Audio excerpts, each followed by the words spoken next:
Madame, Monsieur, bonjour et très ravi de vous retrouver pour un nouveau forum consacré à l'actualité politique au Togo où les uns battent campagne et les autres manifestent comme samedi, débouchant parfois sur des affrontements avec des mondes. On en a parlé 2 ou 3 hier. Pour débattre aujourd'hui, nous avons 3 invités, ou disons 2 Kolani et un Koulefionou, je vous les présente. Monsieur Bineng Kolani, bonjour. Bonjour, mon frère. Bineng Kolani, celui qui est en boubou bleu. Vous êtes candidat indépendant aux prochaines élections législatives. Votre liste s'appelle Pour la citoyenneté togolaise. Oui, notre liste s'appelle Pour la citoyenneté togolaise et pour devise l'union sincère donne la force. D'accord. Nous reviendrons à vous tout à l'heure. Le deuxième Kolani, c'est Assadou Yaya. Assadou Yaya Kolani, bonjour. Bonjour à vous, bonjour tout le monde. Oui, Monsieur Kolani Yaya est un boubou blanc. Il est le président de l'association des cadres musulmans au Togo, une association qui a appelé au report des législatives. Vous nous direz tout à l'heure pourquoi vous avez fait ce choix. Oui. Et notre troisième invité, Komi Koulefionou. Monsieur Koulefionou, nous sommes heureux de vous avoir avec nous. Merci, Monsieur Boko. Vous êtes candidat de CLÉ. CLÉ, c'est un parti politique, cercle des leaders émergents. Vous êtes présent dans ces législatives, positionné dans combien de circonscriptions? Nous sommes positionnés dans 10 circonscriptions électorales, à savoir Lomé, Zio, Vo, Yoto, Raho, Moyen-Mono, Kloto, et Dangpen, Oti Sud, Tandouari. Mais 10 circonscriptions sur une trentaine, s'il faut le dire faiblement, mais autant manquer de le dire, dit le proverbe. Oui, nous pensons qu'il faut toujours commencer par quelque part. Nous sommes là, et nous verrons les prochaines échéances jusqu'où nous serons arrivés. Et quel est votre positionnement politique? CLÉ est-il un parti d'opposition, un parti d'accompagnement ou un parti... Le Cercle des leaders émergents est un parti d'opposition. Nous sommes là pour conquérir, exercer le pouvoir comme tous les autres partis politiques. Parti d'opposition, quel est votre positionnement par rapport au pouvoir en place et à la coalition de l'opposition qui représente en gros principalement les forces unies de l'opposition? Nous ne sommes ni de l'un ni de l'autre. Nous sommes nous-mêmes et nous demeurons nous-mêmes avec nos objectifs clairement définis et nos stratégies propres à nous. Et M. Bineng Kolani, je crois savoir que vous êtes entrepreneur dans la vie de tous les jours. Que cherche un entrepreneur en politique? Merci beaucoup. D'abord, il faut dire merci à votre chaîne. Et puis, on salue tous les Togolais. C'est la première fois que moi je viens sur votre plateau. Bien sûr que je vous suis de loin d'habitude. Et je dis ceci, oui, Kolani entrepreneur, il n'est plus entrepreneur. Il ne fonctionne plus. Kolani était d'abord fonctionnaire, il était au ministère du Plan, à la direction du financement et de l'exécution du plan. Plus tard, il a démissionné, il a créé son propre entreprise pour des raisons ou d'une autre. Il a aussi laissé. Et maintenant, il fait la politique pour aider, pour éveiller ce peuple, pour éveiller ses concitoyens. Oui, qu'est-ce qu'on cherche en politique? Personne, beaucoup qui me connaissent savent que, d'abord, étant étudiant à Palimé, j'étais le deuxième vice-président des jeunes pour l'UTD. Et quand j'étais fonctionnaire, plus tard, il fallait militer aux côtés de l'UFC que tout le monde connaissait. Suivant tu ne veux pas, tu étais de l'UFC, tout le monde était opposant. Et j'ai eu la chance aussi de faire avec Adi au niveau des élections législatives.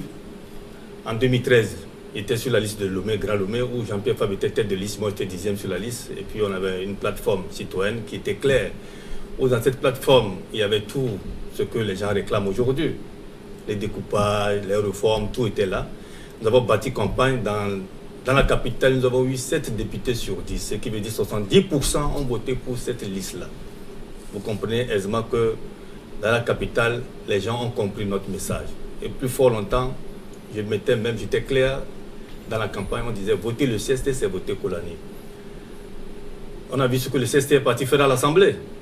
On était obligé de rejoindre Sisso Togo, Kofi Gnagnan. J'étais le porte-parole de Sisso Togo ici. Plus tard, nous avons vu le comportement de Kofi Gnagnan aussi, sans vous mentir, ce qui s'est passé, c'est démêlé avec les Français. Et le parti, on n'a pas pu concrétiser le parti. Donc, je me suis retrouvé en 2015 avec Tchassouna Traoré MCD, où j'étais le directeur de campagne.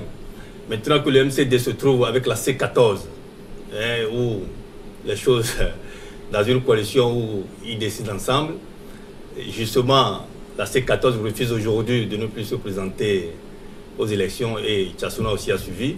J'étais obligé à la veille, pour ne pas dire du dépôt, changer, parce que j'ai préparé ma candidature en croyant que la C14 ira à ces élections. Du moment où il ne peut plus aller, j'ai dit non, je m'en vais en tant qu'indépendant, puisque il ne faut pas suivre les gens parce qu'il faut suivre sa conviction. Parce qu'en disant bien que notre union sincère donne la force, nous avons su et nous savons tous que la C14 ce n'est pas une unité sincère. Il y a une unité de la C14, mais elle n'est pas sincère. Si elle était sincère, on ne devait pas avoir ces résultats-là. Oui, mais M. Kolani, vous avez un parcours politique, on va dire, très riche.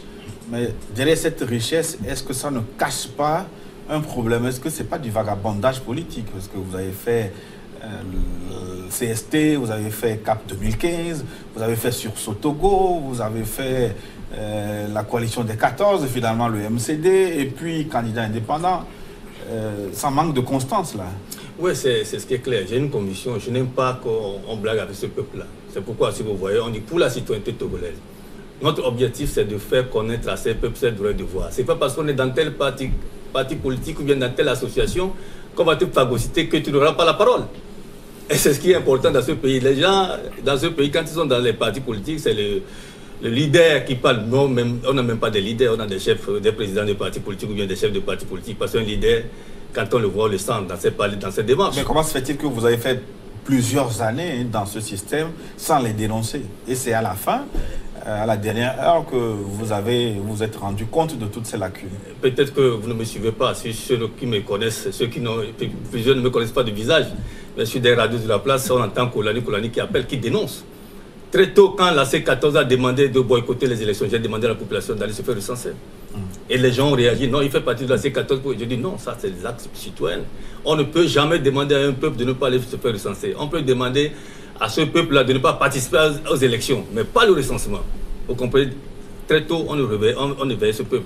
Et en dehors de ça, au niveau du CSC, quand je parle de la plateforme, le collectif Sauvons le Togo. Collectif Sauvons le Togo. Il y avait ces réformes, il y avait tout. Arrivé à l'Assemblée, Jean-Pierre Fabre dit qu'il est devenu ANC, Adi dit qu'il est devenu Adi. Et ce peuple-là qui ont voté pour nous ne se retrouve pas. Or, on avait voulu que ce CST-là devienne, au lieu de collectif Sauvons le Togo, devienne coalition Sauvons le Togo, pour qu'en 2015, on puisse battre le chef de l'État dans les urnes. Mais arrivé, pour les individualités, pour les intérêts personnels, ils ont foutu tout en l'air. Mais pourtant, qu'est-ce que vous voulez? Il faut qu'on se démarque. Ouais. On ne peut pas continuer avec eux comme ça. On va revenir sur vos offres politiques dans la seconde partie de notre forum. Mais cette première partie sera consacrée aux conditions dans lesquelles ces élections s'organisent. Les partisans du report ont-ils tort? C'est ce que nous allons voir. Je retrouve Assadou Yaya Kolani, le président de l'association des cadres musulmans au Togo. Monsieur Kolani, votre structure a appelé à un report de ces élections. Vous allez nous donner les raisons tout à l'heure, mais je voudrais que vous réagissiez sur les derniers développements de l'actualité avec les manifestations de l'opposition, manifestations interdites, mais qui ont eu lieu quand même avec, on va dire, un bilan de 2 ou 3 morts. Qu'en pensez-vous? Comment vous réagissez à cette actualité? Ok, merci beaucoup. Merci. Il faut dire que nous avons tous suivi avec amertume ce qui s'est passé, et surtout hier, avec les affrontements qu'on a connus à Lomé comme à l'intérieur du pays, où malheureusement de nombre de morts. Alors, pour dire que, en fait, c'est tout cela qu'on voulait éviter en sortant pour parler du report. Parce que nous avons constaté que les conditions dans lesquelles ces élections sont en train de s'organiser ne nous garantissent pas vraiment un lendemain meilleur. Parce que ce soit le gouvernement qui tient à organiser ces élections, il y a la coalition qui est là, qui tient également non seulement à ne pas participer, mais à les empêcher. Je crois que devant ces situations, si rien n'est fait et que jusqu'alors nous continuons par clamer haut et fort que ces élections-là soient reportées, parce que s'il faut continuer dans ces affrontements-là, hier on a dénombré de morts, aujourd'hui on ne sait pas combien on va dénombrer, et jusqu'à la fin de la campagne. Voilà un peu nos inquiétudes en sortant pour crier vraiment notre... Mais sans les élections, de temps en temps, il y a quand même des affrontements qui débouchent sur des morts depuis le 19 août 2017. Ça veut dire que ce n'est pas forcément... Ce ne sont pas les élections qui posent problème. Sans les élections, il peut y avoir les morts. Oui, il faut dire que, en fait, ce n'est pas notre première sortie. Depuis les événements du 19 août passé, nous sommes sortis plusieurs fois pour faire des déclarations. Et nous avons d'ailleurs eu l'honneur de vous avoir sur ce plateau. Voilà, demandant aux protagonistes sur le terrain de vraiment prendre l'intérêt supérieur de la nation pour que tout ce qui est en train de se faire soit conforme à ce que pourra être fait pour que le pays soit apaisé. Parce que dans ces conditions, on voit à chaque fois, il y a des marches, des répressions. Et à chaque fois, il y a des violences sur le terrain, il y a des morts, il y a des blessés. Nous, en tant que religieux, nous appelons à la conscience de tout le monde pour que ce peuple-là connaisse vraiment une situation apaisée. Oui. Il y a des reproches qui vous sont formulés, surtout dans des réseaux sociaux. Je vais revenir à vous tout à l'heure. On a parlé de votre représentativité, le temps que vous avez choisi pour lancer votre mode d'ordre de report des élections. Je vais revenir à vous, le temps de voir avec M. Koulé-Fionou ce qu'il pense de ces affrontements de ce week-end avec à la clé des morts. Pendant que vous battiez campagne, d'autres s'affrontaient. Qu'en pensez-vous, M. Koulé-Fionou? Excusez-moi, c'est une scène ignoble que nous regrettons. Nous ne souhaitons pas cela pour notre chère nation, le Togo. Les affrontements, les problèmes relatifs à l'élection ou aux actions politiques sont regrettables. Et c'est une stratégie. En fait, ne pas aller à l'élection, c'est une stratégie.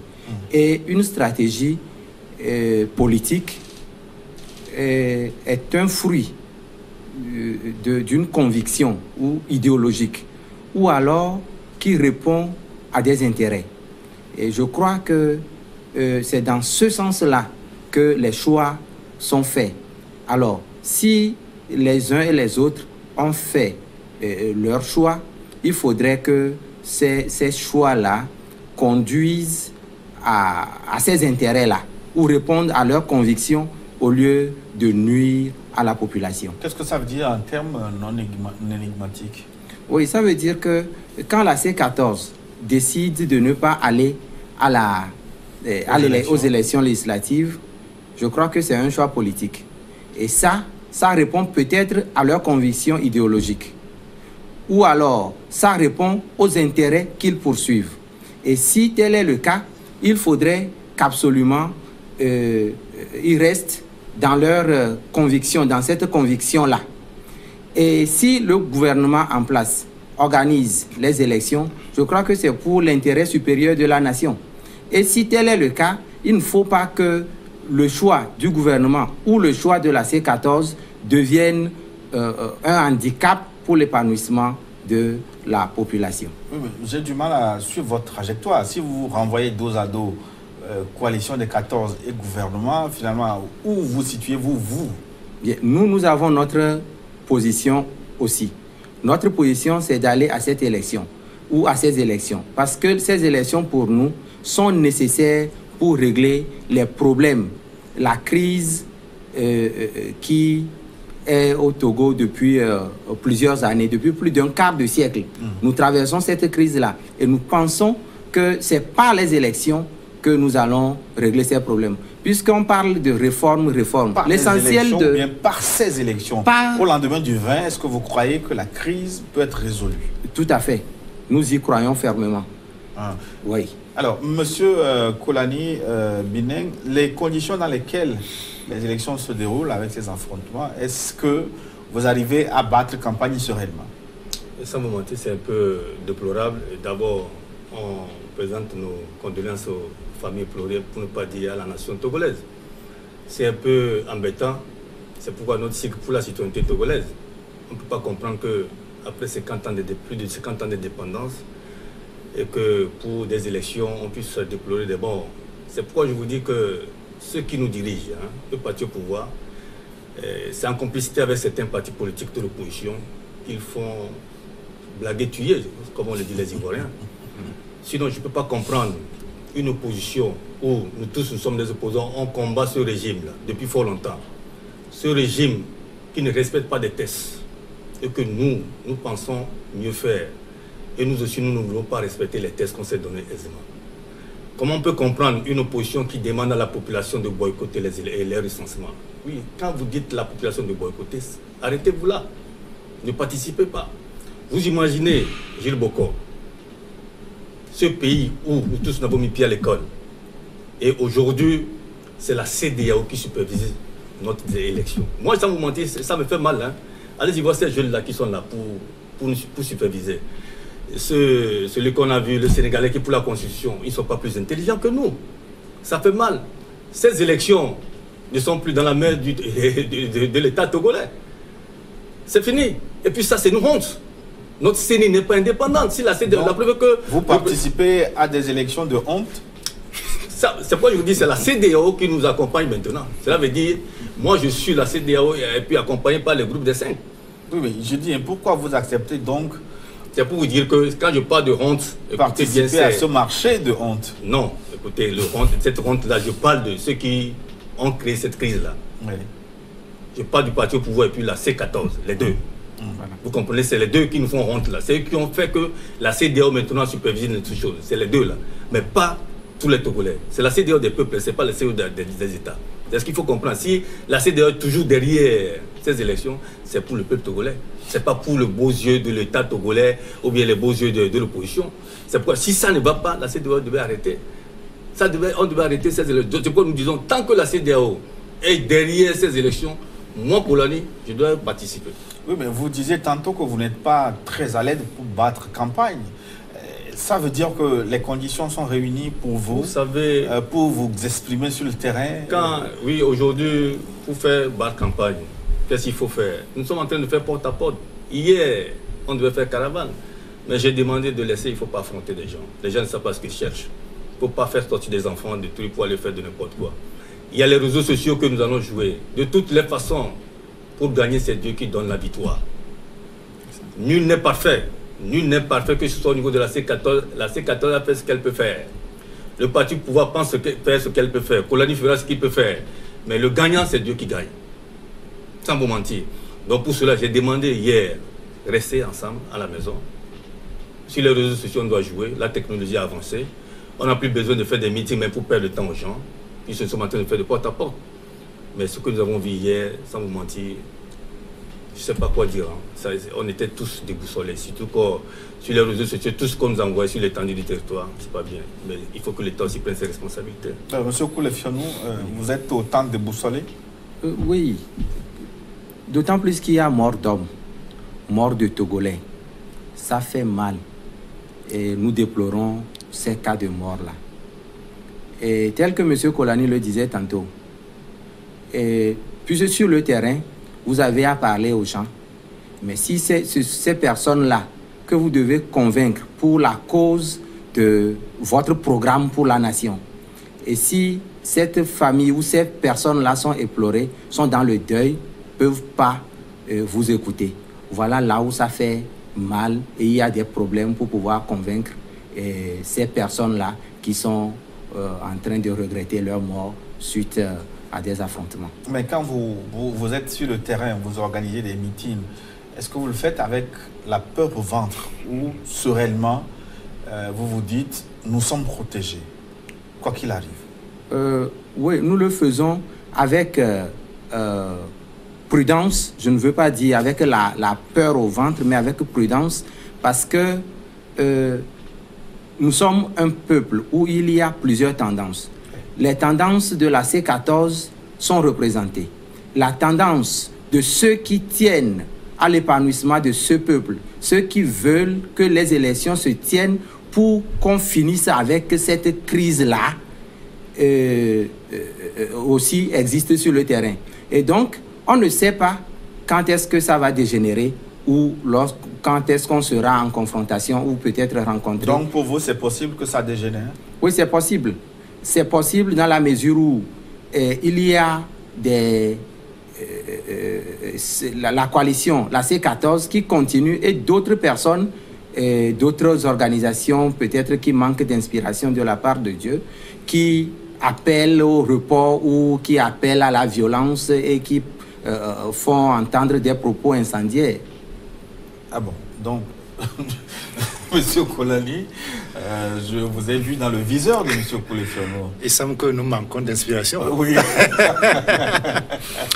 Bon, en tout cas, d'où vous vient l'inspiration? Chacun est dans sa logique.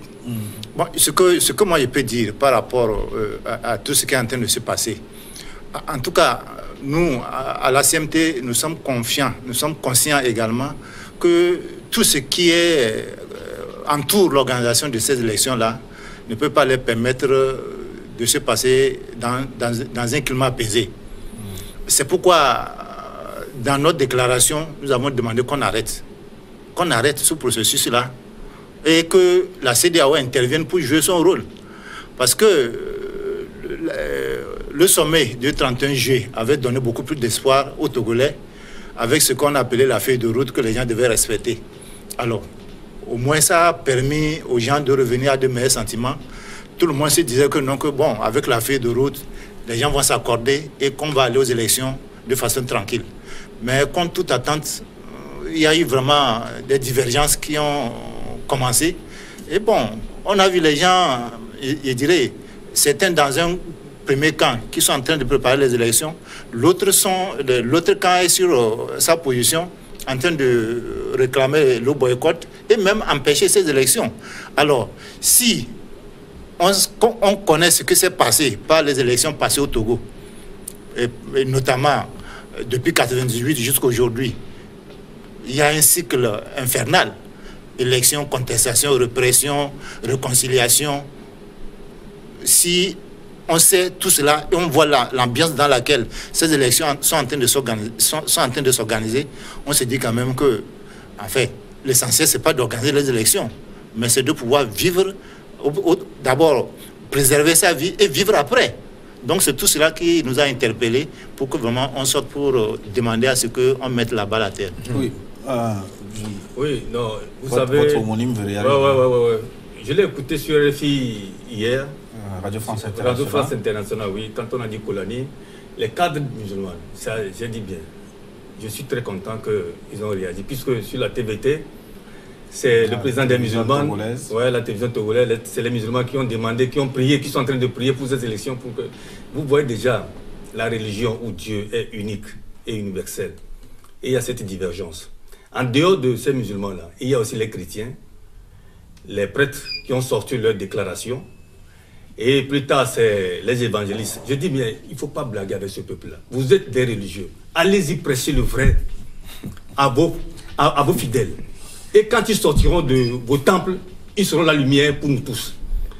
Tous ces gens de la C14, que ce soit au niveau de l'État, sont tous des croyants. Les samedis, les vendredis sont dans les mosquées et dans les églises. Vous comprenez? Mais pourtant, voici leur comportement. On n'a pas besoin qu'ils passent sur les chaînes pour faire des déclarations. Allez-y, prêchez le vrai à vos militants. Je sais qu'un fidèle, là, quand il connaît Dieu, il a la crainte de Dieu, sa manière de se comporter, jaillit la lumière sur les autres et les autres vont le copier. Ne sortez pas encore pour diviser cette population-là. Ça, je ne suis pas d'accord. Je l'ai dit au niveau des prêtres aussi. Ce n'est pas la peine. Aujourd'hui, sur l'étendue du territoire, les prêtres, là, les catholiques, ils sont plus nombreux que tout le monde. Mais s'ils prêchent le vrai, la lumière va jaillir sur ce pays. Ils sont là, il y a plus avant l'indépendance. Mais aujourd'hui, on voit des chrétiens se comporter, des musulmans se comporter. On se demande, on se pose la question, pourquoi vous perdez le temps dans vos temples là? Mais monsieur Kolani, une chose est de prêcher, une autre est d'écouter. Est-ce qu'il suffit de prêcher pour qu'on écoute? Mais quand vous prêchez et on ne vous écoute pas, cela veut dire que vous prêchez mal. Parce qu'il faut atteindre le cible. Ce n'est pas tout le monde qui est appelé à être homme de Dieu. Quand tu l'es, quand tu parles, ça travaille, ça agit. Vous comprenez? Quand ça n'agit pas, remettez-vous en cause. Parce qu'on a besoin de résultats. C'est ce qui fait mal dans ce pays. Et puis c'est, excusez-moi, je ne veux pas aller très loin, c'est des religions importées. C'est ce qui divise d'abord. Toutes les religions. Vous allez voir que d'abord quand quelqu'un se dit je suis musulman, l'autre dit je suis chrétien, ils ne s'entendent pas. J'ai vu une anecdote là, j'étais quelque part, l'autre dit les musulmans sont ceci. Je dis non, pourquoi tu dis ça? Il dit non, voici le comportement, parce que je dis mais le portable là que tu utilises, tu sais celui qui l'a fabriqué? Il me dit non. c'est les chrétiens qui ont fabriqué le portable. La puce qu'il y a dedans, c'est les musulmans qui l'ont fabriqué. Et le réseau, c'est ceux qui tuent les coqs là. Vous dites les vaudous là. La tradition, c'est eux qui ont tué. Vous voyez comment est-ce que Dieu a composé les deux là pour vous donner ce résultat. Ça veut dire qu'on est unique et indivisible. Nous sommes tous des humains. Il faut qu'on s'accepte. La tolérance, c'est important. Mais se mêler à la politique, mon frère, faites doucement les religieux. Yaya Poulani, vous êtes interpellé? Oui, je suis interpellé, mais bon, c'est dommage que à chaque fois qu'une situation arrange quelqu'un, on met les religieux de côté. Mais quand ça l'arrange, ça ne l'arrange pas, il essaie d'indexer ou de taxer. En fait, nous, notre action se situe dans un esprit de pouvoir sauver des situations pour pouvoir organiser une élection apaisée. Nous avons demandé un report. Reporter ne veut pas dire que c'est un camp qui a gagné sur l'autre. La preuve, c'est qu'on est en train de tuer les gens. C'est ça l'objectif de notre déclaration. Nous sommes sortis pour interpeller les différents acteurs sur le climat dans lequel ces élections-là sont en train de se préparer. On s'est dit, ce qui est en train de se passer, ça présage un lendemain incertain. Arrêtez tout cela, revenons à la table de discussion et repartons sur une nouvelle base.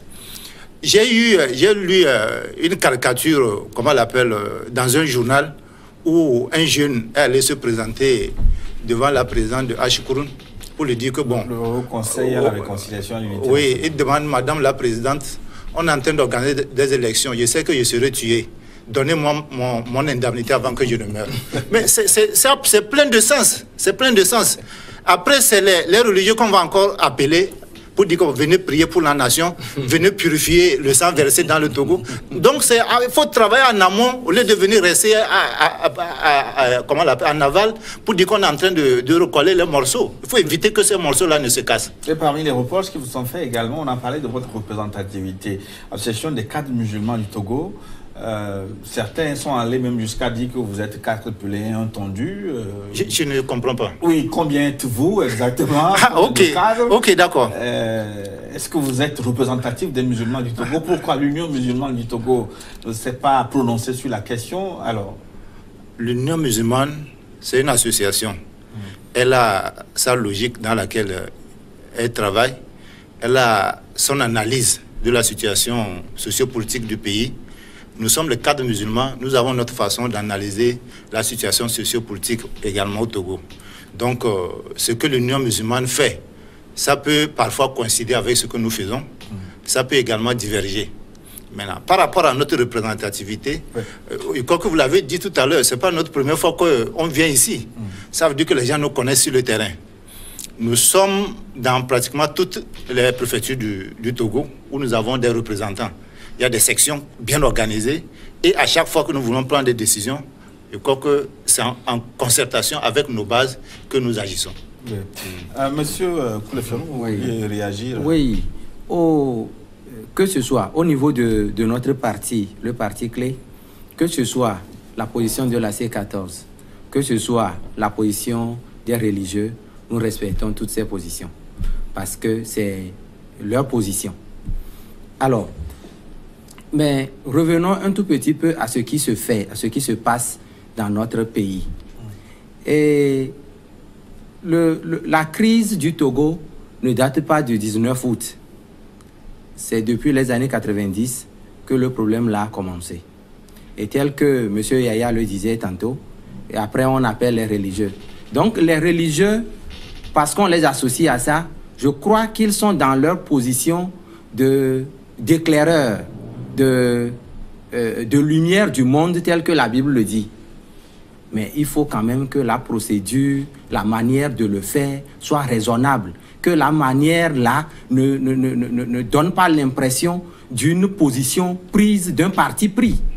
Et lorsque le religieux devient partisan d'un camp donné, mais ça lèse l'autre camp parce que les religieux ont un pouvoir social sur l'ensemble des acteurs politiques. Parce que tous les acteurs politiques que nous sommes, soit on est chrétien, soit on est musulman, soit on est traditionnaliste. Chaque tendance appartient à ces groupes religieux-là d'une manière ou d'une autre. Alors, il ne faut pas que ces religieux-là donnent l'impression d'avoir pris parti Mais dans un camp. Est-ce qu'on peut dire la vérité sans prendre parti? Et dans quel sens? Je ne comprends pas. Non, monsieur, Dans une crise, oui. est-ce qu'on peut trancher, dire sa vérité sans prendre parti? Voilà, c'est maintenant que vous venez. Parce que, qu'est-ce que vous appelez la vérité? La vérité n'est pas, ou la religiosité n'est pas un critère de vérité. De la même manière, la statistique numérique n'est pas un critère de vérité. On peut être nombreux, on peut être âgé ou petit et se tromper. Non, je dis, quand vous êtes devant une crise et que vous voulez vous prononcer, vous voulez trancher, vous dites votre vérité, forcément ça doit être partisan. Oui, ça doit être partisan. Oui, donc de quoi les accusez-vous? Non, nous ne les accusons pas, nous respectons leur position. Mais il faudrait quand même que la procédure, vous voyez, vous... En quoi leur procédure est viciée? Voilà, quand vous êtes responsable religieux et qu'il y a des acteurs politiques à qui vous voulez donner des conseils, je ne crois pas qu'il faut le faire tel que les politiques le font dans les radios, dans des... comment dirais-je? Mais les religieux peuvent aussi approcher les ténors des mouvements pour leur dire, ah, vous voyez, telle que la situation se présente, faites ci, faites ça. Et donc, si tel n'est pas le cas, c'est pourquoi moi je dis que... Mais reste à savoir si justement, n'a pas été fait ou non, monsieur Yaya Kolani. Oui, c'est pourquoi vous avez choisi la dénonciation plutôt que la conciliation derrière les vidéos. Oui, pour dire que, en fait, je ne sais pas pourquoi on ne s'entend pas avec nos amis qui sont candidats. Nous sommes en train de demander un report. Si on reporte, vous serez toujours candidat. Ils ne voient pas à quel niveau le problème se pose. La preuve, c'est que nous avons ensemble déploré les morts aujourd'hui. C'est ce que nous voulons éviter. Si on reporte ces élections, on les organise, je ne sais pas à quelle date, vous serez toujours candidat. Personne ne vous empêche pour l'instant pour être candidat.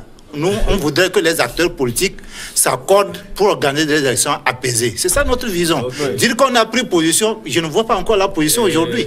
Monsieur Biling Kolani, vous savez, pourquoi êtes-vous si pressé d'aller aux élections? Vous savez, ce n'est pas question d'être pressé. Moi, être candidat même, ma candidature même, je ne suis pas content que je suis candidat. Je dépasse ça. Vous savez, parce que vous avez déjà été candidat en 2013 pour dire que c'est sur la liste CST. C'est ce candidat malheureux, il faut dire. Pas malheureux. Sur la liste, on a eu 7 sur 10. Cela veut dire que c'est une coalition, c'est une liste bloquée. C'est une liste bloquée. Donc il faut le savoir aussi. Mais ce que mon frère Kolani est en train de dire, qu'on est pressé parce qu'on est candidat, moi, sans vous mentir, je ne suis pas dans cette logique. D'abord, vous êtes des religieux. Les musulmans, d'abord, sont divisés. C'est vous qui le dites. Non, il y a eu une déclaration des musulmans qui soutiennent cette élection. Et les cadres disent non. Ça me tape les nerfs. Vous êtes vous savez, je préfère que quand vous venez sur ces plateaux-là, il faut prêcher. Il faut prêcher. Il y a d'autres cadres pour prêcher. Il y a d'autres cadres pour prêcher. Demandez, le journaliste déballer, poser une question là. La vérité, c'est une lumière. Quand on la dit, tu vois ça, tu refuses, tu te bats, tu dors, tu vas rêver. Tu verras que c'est ça. La preuve, c'est qu'on a dit que c'est des élections non apaisées et vous avez vu cela. Bien. Ces élections, c'est un calendrier républicain. On sait qu'après 5 ans, on ira aux élections. Vous tous, vous êtes au Togo, vous le savez tous. Aujourd'hui, l'État togolais, à la sortie de la C14, on sait que c'est un rapport de force, a obligé le gouvernement de faire le Conseil des ministres et en même temps, il a donné tout ce que l'opposition voulait. Et l'opposition devait faire la marche 2 jours. Il a dit, du moment où on a cette force-là, et le gouvernement s'est réuni pour faire ces réformes, faisons seulement une marche. Il a appelé certains leaders, faisons seulement une marche. Vous êtes en train de parler de septembre 2017. Oui, pour que le gouvernement sache qu'il y a la pression. Et allez-y à l'Assemblée, et dites à la population que vous voyez, on a prévu 2 marches. Ça là, ils ont eu peur, ils ont été faire le Conseil des ministres. Voici ce qu'ils ont proposé. Et vous allez monter en chair ce que vous voulez. Mais ils se sont entêtés pour faire les 2 jours de marche et on a gazé les enfants au niveau du jeu. Vous étiez là, nous tous. Ça, c'est la fête des politiciens. Vous n'avez rien dit. Qui vous a dit qu'on n'a rien dit? Monsieur, demandez, vous allez voir. Vous ne pouvez pas dire qu'on n'a rien dit. On est sorti, on a réagi. On vient de loin. Et maintenant, la date des élections législatives a passé. On est maintenant sous la supervision de la CEDEAO. D'abord, le chef de l'État, moi je condamne ce parti-là. Puisque quand la C14 était dans la rue, unie. Ça, je ne suis pas d'accord. Quand la C14 était dans la rue, Le parti unir aussi, c'est d'être dans la rue. L'irresponsabilité d'un parti au pouvoir. Vous n'avez pas le droit. Vous êtes au pouvoir, vous avez la chance d'avoir une opposition. Qui sont dans la rue, qui grondent, appelez-les sur une table pour discuter. Vous n'avez pas le droit de sortir. Ça, il faut qu'on condamne ça. Plus tard, on confie ça à les sérieux. Les chefs d'État de la CEDEAO, l'UA, et ils viennent donner des leçons. Et notre CENI devient sous une supervision. Et on avance. Et aujourd'hui, oui. Une question confidentielle. Oui. Je ne sais pas si vous êtes chrétien ou musulman. Est-ce que vous avez organisé des prières pour réussir votre élection? Vous savez, moi je suis pur traditionnaliste. Parce que chez nous, à Dapon, on appelle Dieu le soleil. Après mes études, que j'ai su que le soleil ne bouge pas, c'est la terre qui tourne. Et nous savons que dans toutes les religions, ils appellent la lumière, on sait la grande lumière, c'est le soleil. Vous comprenez aisément que tous les livres, là, même le plus grand dieu du soleil, le plus grand dieu de l'Égypte, c'est le dieu soleil. C'est pour vous dire que je ne tue pas les corps, je ne fais pas ça, mais je crois à cet Dieu unique qui dit prends ton prochain comme toi-même. Si nous tous nous prenons nos prochains comme nous-mêmes, là, on ne va pas avoir cette crise-là. Donc les traditionnalistes sont priés pour vous, non? Non. Vous savez, quand je parle de traditionnalisme, cela veut dire je suis mes aïeux. Je suis africain, je n'en consomme pas ce qui vient d'extérieur. Et s'il faut le consommer, il ne faut pas mal le consommer. Je n'interdis pas les musulmans, je n'interdis pas les chrétiens. Mais consommer ce qui vient de l'extérieur et oublier vos parents, tant mieux. Chacun choisit son mais soyez tolérants. C'est pourquoi je dis, pour ces élections, laissez les politiciens avancer. C'est l'État qui organise les élections. Ce n'est pas les partis politiques. Et puis les gens confondent l'État à unir. Est-ce qu'ils n'ont pas raison? Non. L'État, c'est autre chose. Monsieur, vous savez, quand on parle de l'État, c'est depuis le fœtus jusqu'à X âge. Il doit prendre ses responsabilités.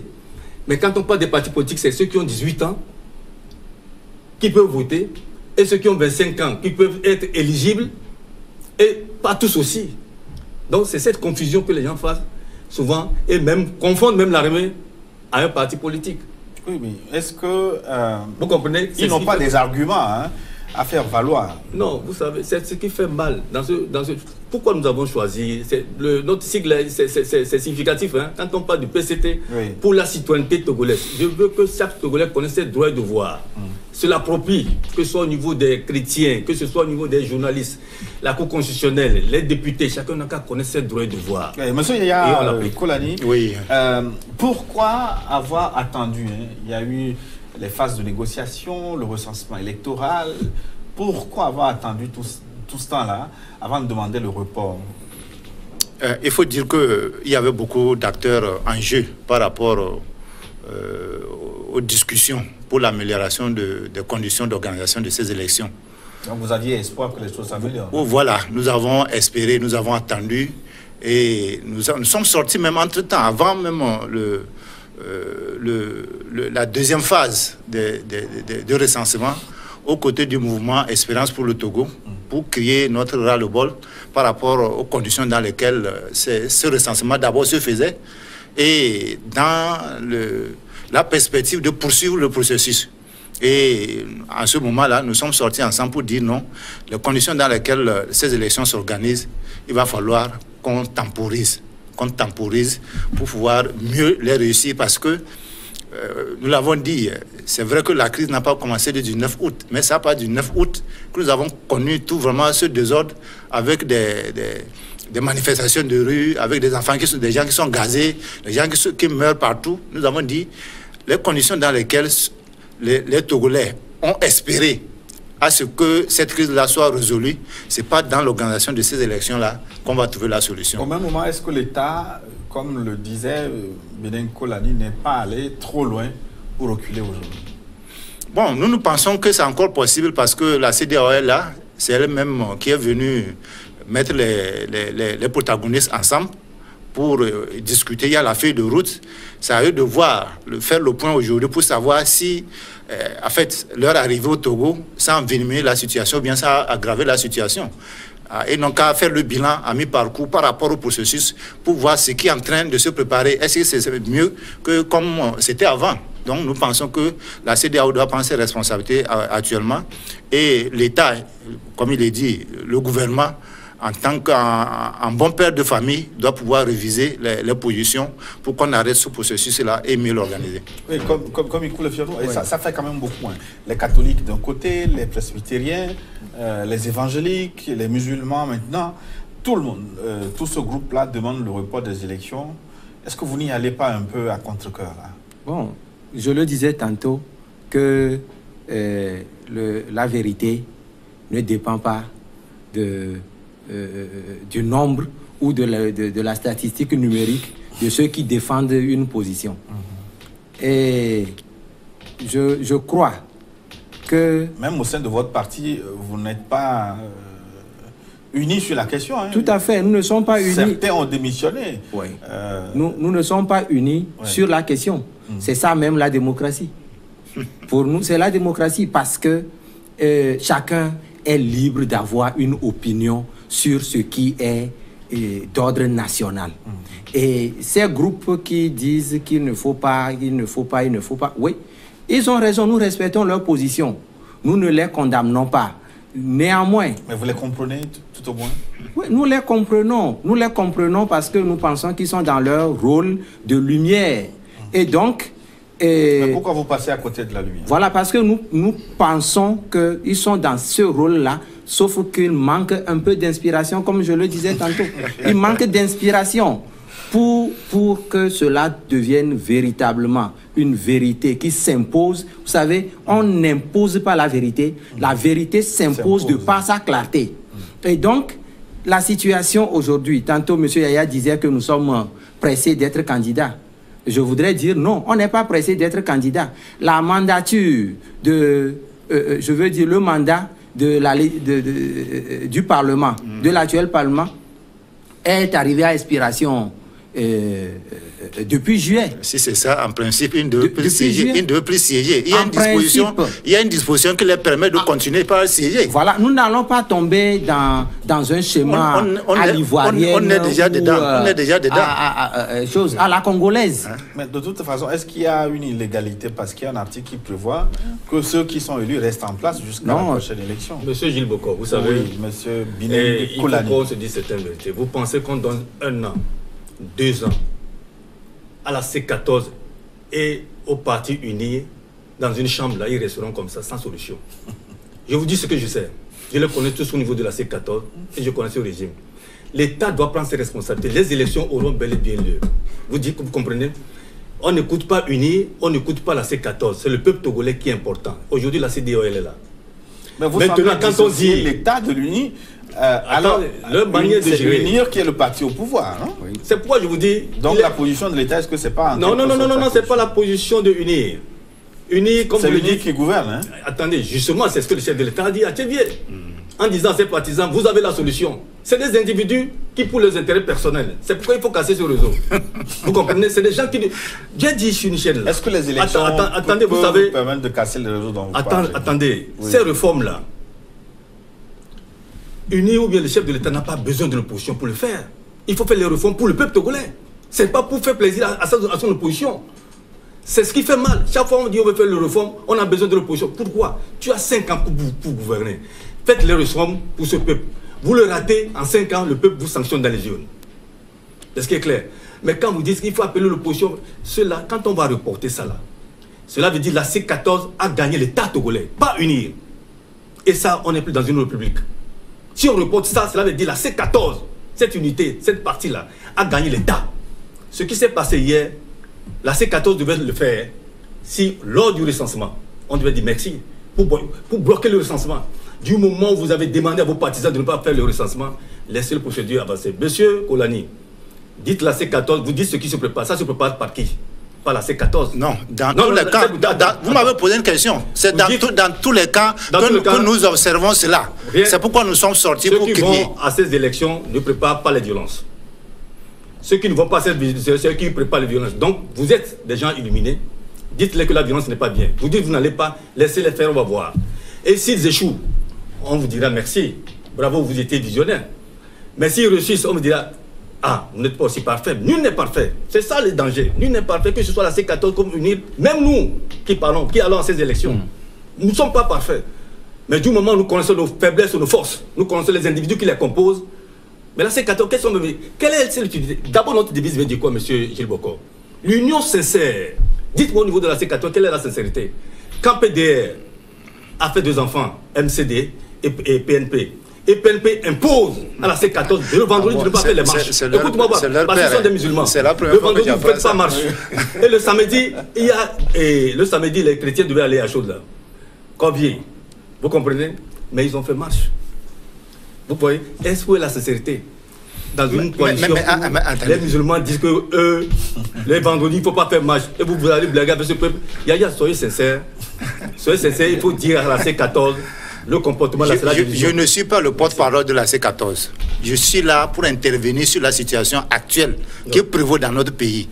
Par rapport au jour de marche, ça m'est égal. Mais ça je ne suis pas. Pardon.